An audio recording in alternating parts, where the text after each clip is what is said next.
Salut, après qu'on a terminé les quatre sections, ça veut dire section en tête, héros, galerie et contact, on va faire la tournée et rectifier une à une ces sections en se rapprochant au maximum du template. Donc voilà cette template. Donc, vous êtes invité à faire ce travail. Ne t'en fais pas, on va vous fournir la template du portfolio sous Word et on va vous accompagner en vous proposant une correction dans le reste de la vidéo. Maintenant, appuyez sur le bouton pause de la vidéo et commencez à travailler. Bon travail.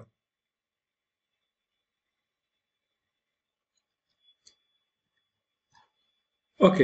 Donc, la première chose dans cette section en tête, c'est de faire élargir la hauteur, donc en respectant ce template. Donc, on va retourner à notre travail sous Webflow.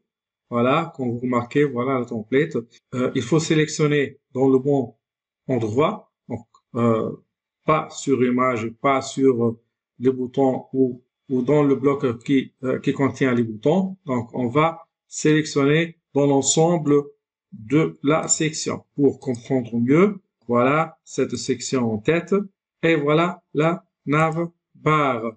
Donc, pour élargir ou augmenter la hauteur, on peut utiliser le rembourrage. Par exemple, on va ajouter 10 pixels en haut et 10 pixels en bas. Voilà. Ça ressemble à notre template. OK. Maintenant, on va essayer d'agrandir la photo de beignet ou de donuts. Donc, qu'est-ce qu'on peut faire en plus? Tout d'abord, il faut regarder la taille de cette image. Donc, elle est de taille 630 et la hauteur est auto. Donc, normalement, elle est à 100%. On doit travailler sur autre volet. On va retourner aux propriétés de l'image. On va ajouter peut-être un peu de rembourrage. Voilà, comme vous remarquez. Si on ajoute un peu de rembourrage, par exemple 20 pixels en haut, 20 pixels en bas, on va donc avoir une image plus grande. Et on va sélectionner la colonne qui contient l'image. Voilà, colonne 5. Et on va ajouter du rembourrage aussi, 20 et en bas 20 pixels. Voilà. Ne t'en fais pas, CL se rétrécit car souvent sous Webflow, la taille d'une image est minimisée pour minimiser dans l'affichage, bien sûr, et pour alléger l'utilisation de la mémoire. Pour vérifier la taille, toujours utiliser l'aperçu. Voilà, c'est ça la taille de l'image voulue. Donc, on revient en mode création. Maintenant, on va vérifier si la couleur choisie elle est bonne. Donc, normalement, on va sélectionner toute la section et on va voir la couleur utilisée dans le background ou l'arrière-plan. Voilà, voilà, c'est la couleur ou c'est la valeur hexadécimale. On va la copier et on va retourner au template. Est-ce que celle-là est la même? Pour vérifier cela, on va utiliser, par exemple, on va écrire sous Google RGB to hexadécimal, ça veut dire red, green, blue ou RVB, rouge, vert, bleu. Donc, le premier site, je l'ai testé, c'est bon. Juste, on va peut-être, voilà, passer de hexadécimal to RGB. On va coller la valeur et on va convertir. Voilà la couleur. Juste, on va vérifier est-ce que le rouge est de valeur de 140.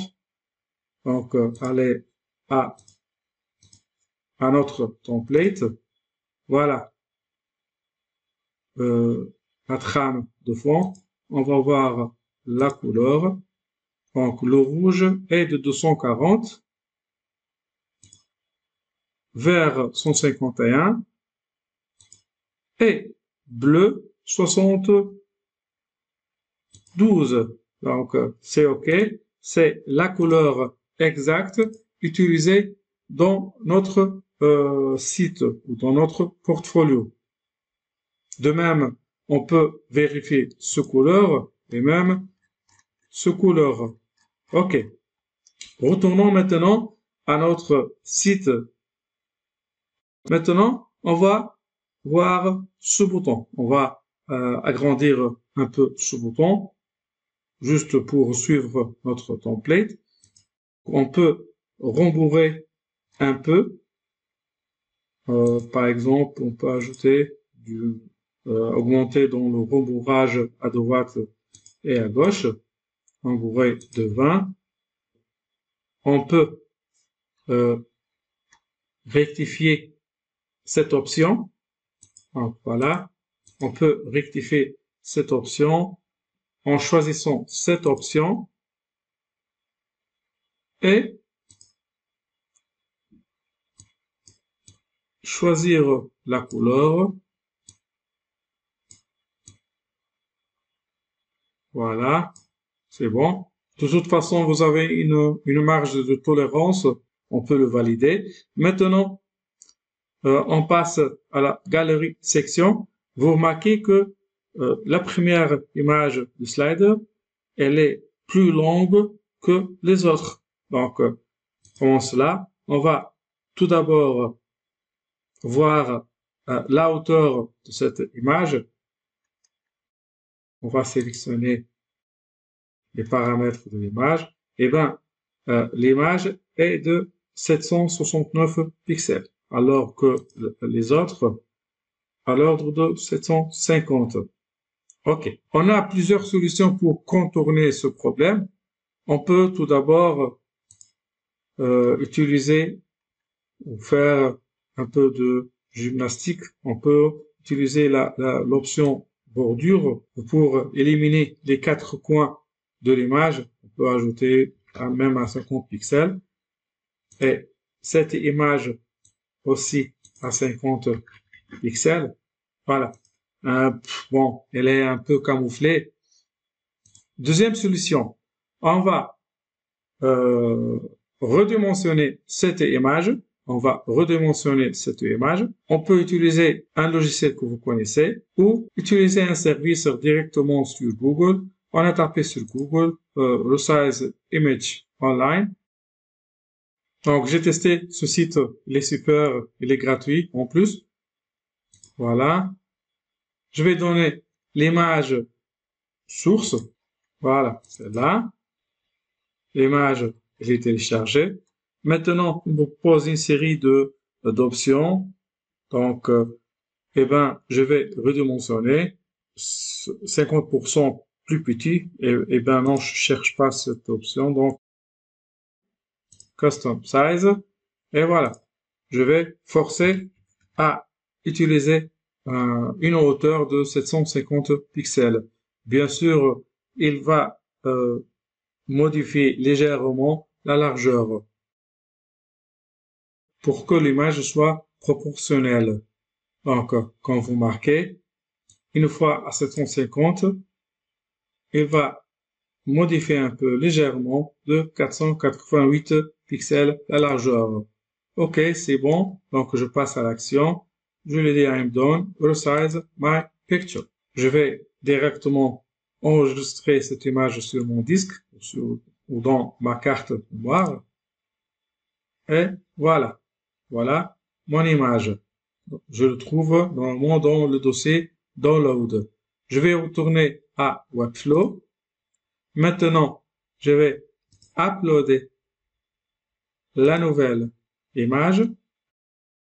Elle est de 750 pixels comme il est affiché dans l'infobulle. Je la sélectionne, ouvrir, le temps de se télécharger. Bien sûr, il faut différencier entre les deux images, la nouvelle image utilisée. Et je vais changer l'image. Donc maintenant, remplacer l'image et je vais choisir la dernière image. Voilà. l'image, maintenant, elle est proportionnelle aux autres.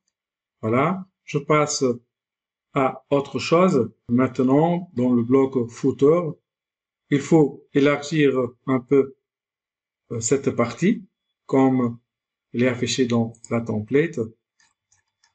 Donc, normalement, elle est plus large. Voilà, tout simplement. Je sélectionne le bloc contact info qui contient toutes les informations, les propriétés, et je vais changer le width à 50% par exemple. Et ben voilà. Pour le reste, donc juste un peu de rembourrage.